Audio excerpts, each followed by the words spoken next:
Hi, I'm Tim. Welcome to Watchbox, and thanks for logging on. If you love this watch, email me, tmosso@thewatchbox.com. It's in the description below, your direct purchase and pricing question line for your questions about buying this or any watch you see here on Watchbox Reviews, or my Instagram, email tmosso@thewatchbox.com.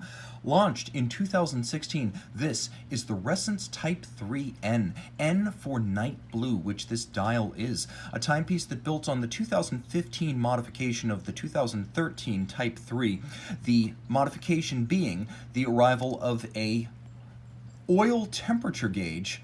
Too high or too low, just right. That was the innovation of 2015, 1 year after Ressence launched its oil-filled Type 3. So this 2016 blue dial variant, like the others in the Type 3 family, 44 millimeters in diameter, made of grade 5 titanium, though you can see how spare the case itself is, as the case back is all sapphire and the dial is all sapphire.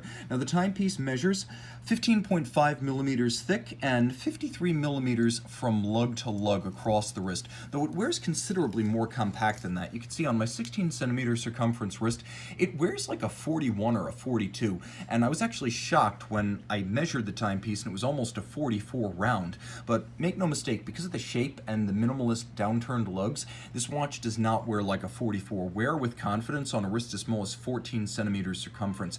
Being all of sapphire and titanium, it is very, very, very light.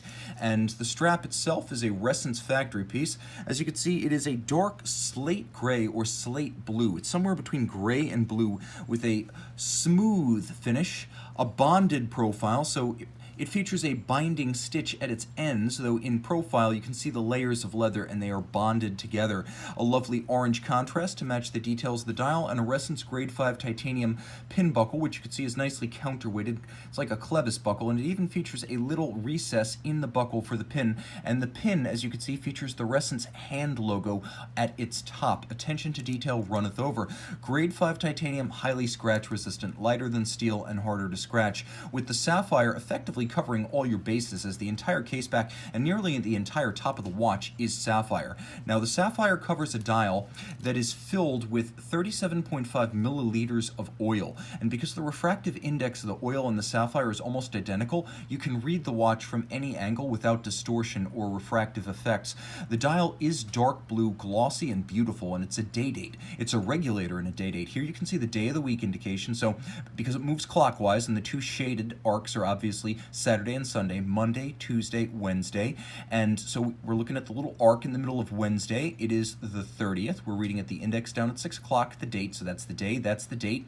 Regulator dial, separate hours, minutes, and seconds, so it is 4, and you can see it's 4 on the nose, p.m., and we know this because the day indicator is in the second half of the arc, so it's not 4 a.m., it's 4 p.m. on a Wednesday. You have a little runner, and if you think the seconds hand doesn't move fast enough, that's because it is a 90-second hand, a little unconventional, but Ressence does things differently. Based out of Antwerp, Belgium, founded by Benoit Mintians, it is a company that designs in Antwerp and builds in Switzerland. Inside the case, you have actually two movements in one. You have an ETA 28242 in the bottom. That is a 25 joule automatic with the complication on the top. It's got a 36-hour power reserve, beats away at 28,800 vibrations per hour, and it winds in both directions. It is automatic, and you can see the caseback is a visible Ressence rotor. Now the timepiece can also be set using the caseback, as the watch has no crown. It can be manually wound or set using the caseback, and it is an absolute blast to show this off to your friends. The watch also features Ressence's own movement. On top of the base driver, there is the ROCS3, 15 joules over 100 parts. This movement includes bellows for the expansion and contraction of the oil, a drive system for the regulator dial, the day and the date, and the timepiece, of course, featuring a module that is fully bathed in oil on a full-time basis. So as a result, when this watch goes in for service, they only have to service the base movement. So if you wonder what it costs to service, it costs as much as a 2824 in a Longines. It's that simple, as the module is effectively sealed for life and self-lubricating. Tremendously impressive, intuitive, and as the Ressence hand logo conveys, designed ergonomically to work with you and the way you wear your watch. Feather light, almost completely scratch-proof, and an absolute blast to experience. This is the Ressence Type 3N Night Blue. I'm back with the Ressence Type 3N Night Blue. As you can see, by night this thing is close encounters. One more note, water resistance is humidity only, so not for submergence.